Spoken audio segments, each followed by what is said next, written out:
All right, guys. Hey, is anybody else hosting today? It doesn't look like we've got anyone on the call that will. So I'll host for a little bit. I can't guarantee that I'll do it for the whole time, but welcome to the Meshery Dev call that we have once a week. This is it's a CNCF meeting that we have on the sixth highest, fastest growing CNCF project, Meshery. Drop your name into the meeting minutes so you can be counted in, or don't if you don't plan on participating or being known in the community, then forget about it. All right, the first announcement that we have is someone did what's probably a good job of trying to write in the fact that we're reviewing applications for LFX and for GSOC. And I want to be really clear, like we don't do that. For my part, when I mentor, I don't review any application, any cover letter, any project proposal. I don't ever review any of them. They're all a big fat lie, every single one of them. The thing that isn't a lie is people who show up, engage, ask questions, do it consistently, be helpful. That's it. For my part, that's exactly who I picked from the very top. And I've got a list, and that list is it's always there, perpetually there. We're always offering internships. Every single day we can start an internship. We run our own LFX program. We run our Layer 5 runs its own internship program. Then we run a separate LFX program with the CNCF. Then we run GSOC. We used to run GSOD, etc. There's so many internships. Come get one. I never review an application. The application is only there just to facilitate sending someone a stipend. That's it. So, just to be really clear, for my part, other mentors may do it differently. For my part, I don't at all. And there isn't another mentor on the call. So Abid, I don't think you're participating as a mentor this time. So I don't know that you've got a comment there, but just to be clear, I don't know who wrote this, but thanks for doing it, but just no. Okay, good. That ends that's like the last part of my hosting. I'm gonna hand off hosting to whomever it is that like has the topic, and you guys can continue. But I probably need to step away from the call. So cool. Okay, I think Jay, I think you're first up. Yeah, so the PR that checks status of Meshery containers is reviewed by uh, Matthew Irwin. I hope I spelled his name right. And there are a few other reviewers there. And as per your suggestion, I reached out in the Docker community, but after doing a little bit of digging, I think I found out there is a way to query containers for any extension by passing a um, flag to Docker PS command filter, and that allows you to show containers irrespective of whether the settings in Docker desktop is on or off. So that I checked that. I added that into my CL, which made it much more clearer and cleaner, and it was reviewed. I think there are a few other reviewers that have yet to review it. On the response from Docker community side, I think they did not respond because I'm guessing that's the way to do it, like passing com.docker.com, like the project ID flag to list all the composed projects. So yeah, that's probably it from my side. Okay, now so you are able to now get the extension containers without having the setting toggle. So yeah, I don't have the context of the PR, but looks like that makes sense. I think it should be good to go. Yeah, so to quickly give you some context, so if you have the Meshery Docker extension installed in Docker desktop, and you have Meshery CTL installed with Brew or anything, or by building from the project, if you do Meshery CTL status, it would only show if you have spun up the Meshery containers using Meshery CTL start, dash p Docker, or start using the k8s instance within Docker desktop. It wouldn't it wouldn't show the containers from Meshery extension itself. Now it does show that. So that's the only change. It doesn't, one asterisk is it doesn't completely manage, like it doesn't start, stop, and all those things. It Yeah. only shows the Shows them. status. It doesn't stop it or like do any of the other things. Okay, nice. Makes sense. Do you have anything else to share? Oh no, that's it. That's it. Yeah. Yeah, thanks. Okay, I think the next one on the list is Ronak. Is Ronak on the call? Yeah, okay, nice. Yeah. Um, so this thing is about updates on the migration of docs.meshery.io. So to set up the context, like this documentation is using Jekyll framework, and we are migrating it to Hugo. And why we are doing it, because Hugo builds website in blazing fast speed, and it's highly maintainable and portable as well. So we don't have to install gems and everything. The installation is also easier in Hugo. So this is like a proposed migration plan that we had proposed previously. So it had all the front matter mappings, that what front matter will be mapped to each of the Jekyll to Hugo field. So, and it also lists like what collections or sections would be moved around, and some of them would be need to be relocated as well.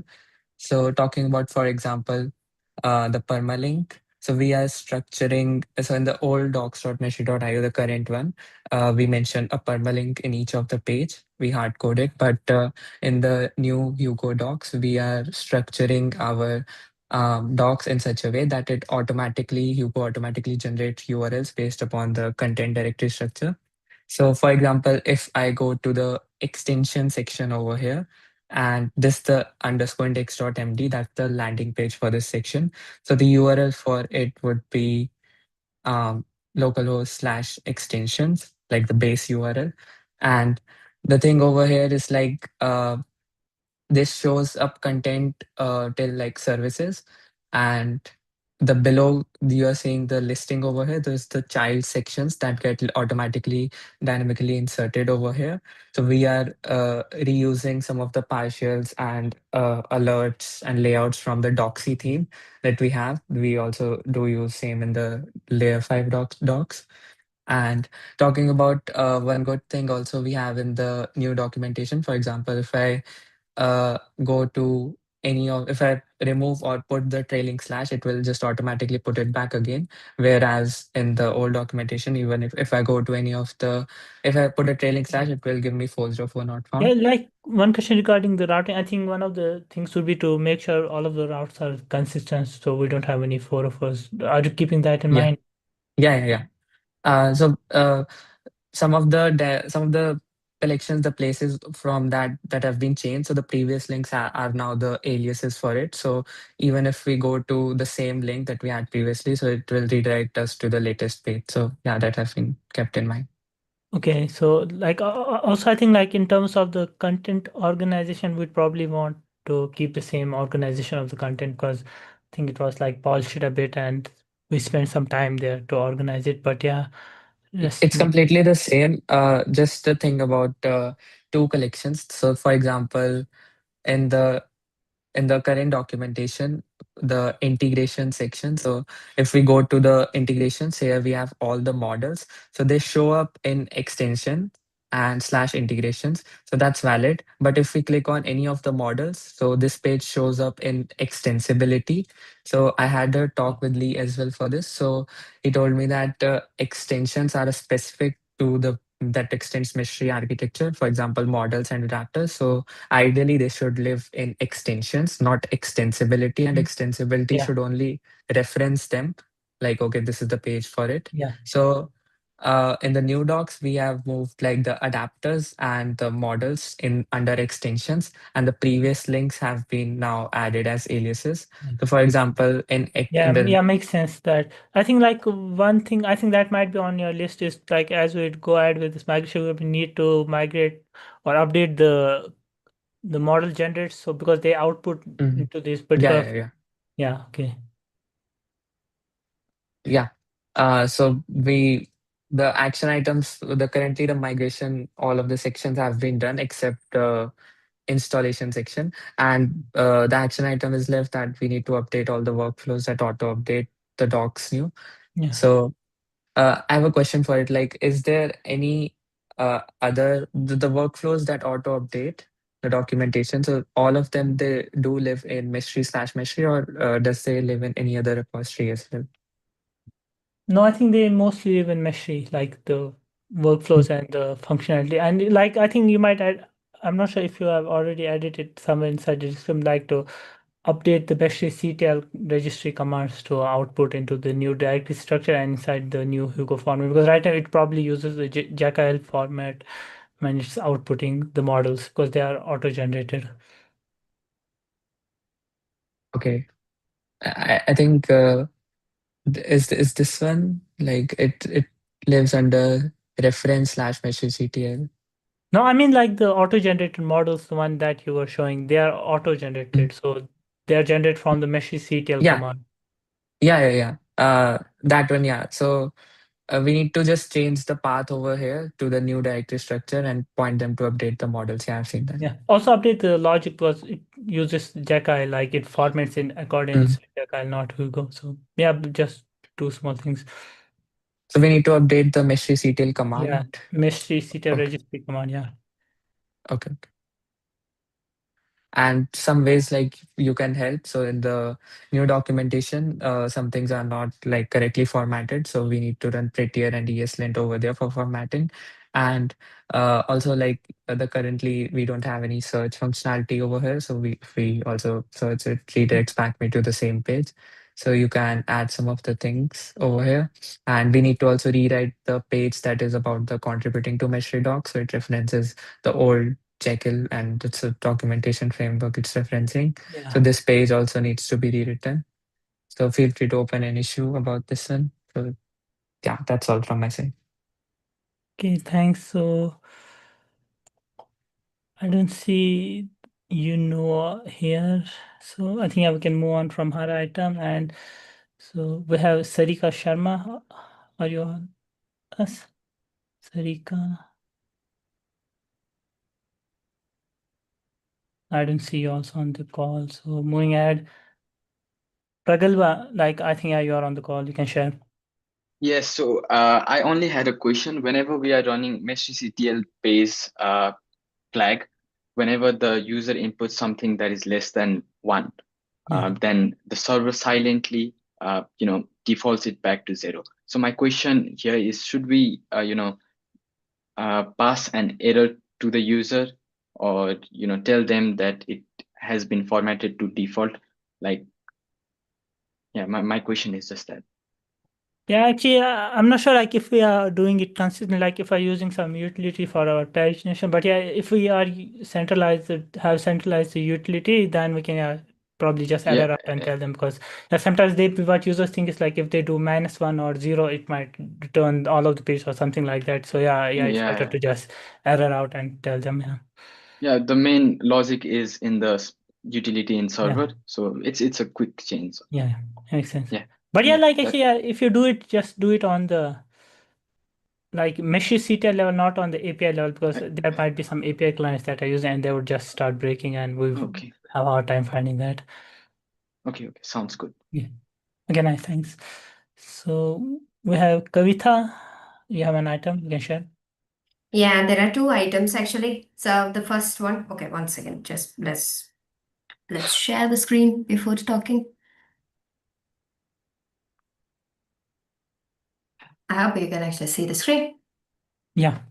Yeah. So there are two items. First item is actually related to a question of introducing something like a support metrics. Like in the past, wherever I have actually done software development, we used to actually have the support metrics, which would actually say that minimum requirements of RAM, minimum requirements of disk size, and yeah, supported. Even if we tell Linux as such, if there is any particular distro or flavor that we would actually like the user to use as a developer, because not everything can be actually supported. Main three things are actually the Red Hat Linux, then the Debian flavors, and then the other flavors. That's those three are there. So this is a question pertaining to that. There was actually a thread which Daniel had actually, sorry. Daniel had actually added, and I had added the question yesterday, but I think open things in media browser itself. Okay.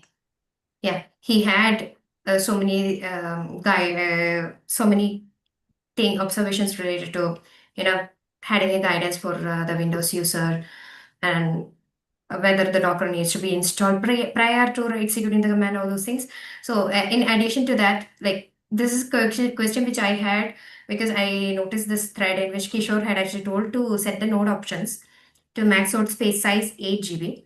Suppose if somebody is actually using a laptop which is a low-end laptop with only 8 GB, then this can actually cause crash in their system, right? When they are actually running Meshery UI. So it's better to actually tell like at least a minimum of 12 GB, considering the OS requirements and the requirements from Meshery UI, so that it doesn't actually randomly, kill processes just to sustain. So I think somewhere in the documentation we need to actually address that. Yeah, makes sense. Like, I think there was an attempt, like not on this particular thing, but like for our adapters. So there is a compatibility matrix for adapters. So like where we list out all of the adapters and which work under which Kubernetes version and other requirements for them. So I think a kind of a similar matrix makes sense for Meshery itself. But I think there's one thing here, like there's like one is like running the Meshery itself, and other is like running Meshery in development mode for like development. So this RAM share Node.js issues usually arise there, like the 8 GB RAM requirement for Meshery UI is like when you try to run the Meshery UI for local development. But yeah, Yeah. like in production, that issue doesn't exist because it's already compiled and just needs to be run. But yeah, either way, yeah, we would want to have like we have like the installation guide page for each like environment, like for Docker, for Kubernetes, and other things. But yeah, the Yeah. overall like the parent page that might list the requirements and other things. Yeah, that makes sense. Yeah, because we have too many things. Like you can actually do the installation on Docker desktop. You can actually use Kind for your Yeah. setup. Yeah, so many things are there, but the real requirement when you are actually running Meshery UI, this has to be actually written at least somewhere, because I think it was not just Asta, Ananya, who joined recently. She also had the same question because her machine was actually running on 8 GB, and I pointed her to this one. That's the time which she told me that, okay, oh no, this, if I execute this, then it's going to be catastrophic for my machine. So that's the reason why I brought up this one. The other one is actually like about this PR. This was actually created by Rahul. I think. mm, Oh yeah, this is actually the issue. Sorry, I gave the link to the issue. Ragul already has a fix for that one. So the problem was that we have in many pages we have to include the related discussions related to Meshery CTL tag or something, and then you have that page related discussions.html which actually loops through and then creates that href. So earlier it was actually pointing to discuss.meshery.io, because of which you were getting that ERR SL version, Yeah. this cipher mismatch error. It technically is actually because of the SSL issue. And if you put that as layer5.io, you get the correct thing. So he has actually made changes, and the issue, I mean, it looks good to me actually. So if somebody has maintainer access to do the merge, that would be great. This is actually just a simple one. I think we can Yeah, this actually makes just sense. close. Yeah, I think we might have accidentally updated to Meshery when doing just a search and replace, but yeah, looks good. Yeah. Yeah, thanks for So- pointing this out. So yeah, I think this can be merged.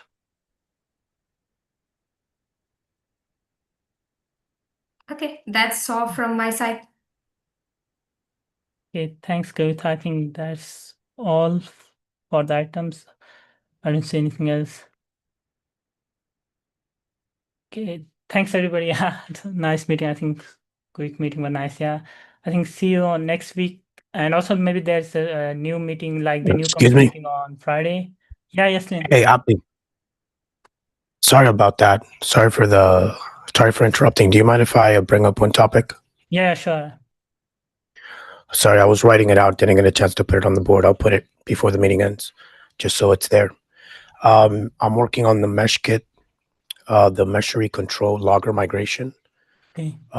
Currently, we're moving off Logres and we're using the mesh kit. Yeah. I had an original PR for that, but as it was a very large PR. It was hard to review. So I got some advice and I've been breaking it down into smaller PRs. I've submitted about 2 or 3 PRs. They're very small, about 2 or 3 files each PR. So just working my way through that, looking for Yeah. people to help me review that so we can get it through. And that's about it. Okay, yeah, nice. I think like yeah, that's good to break it down so it be easier. But yeah, I think most times I think it's just the same thing that's repeated in multiple files. So I think yeah, even if you have more files in a PR, if you are doing the same thing, then it's okay because if it's just same consistent fix. So yeah, makes sense. Yeah, we should Yep. be moving off of Logras. Yeah, I think like there's one thing I think last time when I reviewed is like there were some kind of inconsistencies how we're using the meshkit logger. Sometimes we were like referring to some utilities and sometimes we were directly using the logger. So that That's caught me correct. off guard. So we should probably not having like use any other utilities on top of meshkit logger. Just use meshkit logger directly. And if you can like help with that, that's also good because that makes it confusing, like whether we are using Yeah. meshkit logger or not. Because sometimes we call some utility functions from somewhere. Yeah, that makes sense. Yeah. And I guess I'll also add, with this, it's been bringing some extra functionality to the meshkit logger. So Yeah, far, and yeah, those I've yeah, discussed this additional with you. methods. We added fatal. Yeah, Yeah, we added fatal. I also added error. I think it was like another error type function. Yeah, Yeah. error F, And formatted so error. Yeah. more of those might be coming through to the mesh kit logger as well. But yeah, that was pretty much it. I'll make sure to add it to this document so people know where to find those PRs. And thank you. Yeah, great. Yeah, man, that's good. Okay. Does anybody else have anything to say before we part away? No. Yeah, Okay, yeah, go ahead. sorry. I was just looking at the link that Ronak had actually given, but in that page also I see an issue. Like you just have the Kubernetes version and Meshery ATO, STO, and all those things are actually given, but it still doesn't actually cover something like the system requirements when we are trying to do the development. Yeah, you are right. I was just like referring to this as an example of why we Mm-hmm. were doing this kind of compatibility thing. Yeah, this is just for the adapter. So like these are plugins to Meshery, so they don't need those things. They only need to be compatible with the Kubernetes version. So that's only mentioned. Yeah, but yeah, like I was for your use case, I would have more like system requirements. Yeah. Because from the contributor's perspective, when they are actually setting up, everybody doesn't have to run the Meshery UI, right? I mean, if they are Yeah. actually up to a root shock, it is Yeah, like if little somebody is only yeah. working on Meshery CTL, then they don't need to build Meshery UI. And also, like if you're only working with server, you didn't need to run the UI in development Yep. mode. So yeah, yeah, it depends on what you're. Yeah, if you're updating the UI, then only you need to run the UI in the development And mode. also, I believe for us, the minimum Node.js requirement is actually 20, right? I mean, Yeah. I remember reading that somewhere, but nothing related to the GB. Yeah. Yeah, because yeah, that kind of depends sometimes actually. Like if you have a faster CPU, then the RAM doesn't matter. Also, if you have like if you're running on a Mac which has like better optimized RAM, then that also doesn't matter. But yeah, like most of the times 8 GB is not enough. But yeah, it was not like kind of a hard limit. We just kind of recently found it. Because like as Okay. these laptops get slower, the RAM doesn't matter. V8 engine, I mean, when I was actually working, at least in 2022, we had actually kept that in SBI because we could actually see that Angular was actually not performing that much. When we had Angular plus Java, Java JVM actually takes up some memory. So Yeah. in the performance, we actually hit some issues back that time. So we actually asked the developers to upgrade. So that's where I was actually coming from. Okay, this looks similar to that. Yeah, that's perfectly makes sense. Yeah, because like right now all of the contributors that have like 8 GB RAM, that doesn't work because sometimes you either times need to run like multiple things like the Meshery server and Yep. the UI server. Then either way it would crash. So yeah, like I think like 12 or 16 is the minimum to properly work. Yeah. Yeah. Okay, thanks, Kavita. Okay, I think you got everything covered. Okay, thanks everybody. Yeah, let's see you on next week. And also there's a newcomers meeting on, I think, on Friday. So yeah, see you there also. Yeah, Thanks, there is everyone. actually after the newcomers meeting, we have the CMC study group also, which is actually just half an hour after the newcomers meeting is actually there. So people who are actually looking to contribute or people who want to actually get the certification, all of you are welcome. I have put the messages in general as well as Meshery Slack channels. Yeah, that's a great place to learn. Okay, thanks everybody. Bye. Yeah, bye.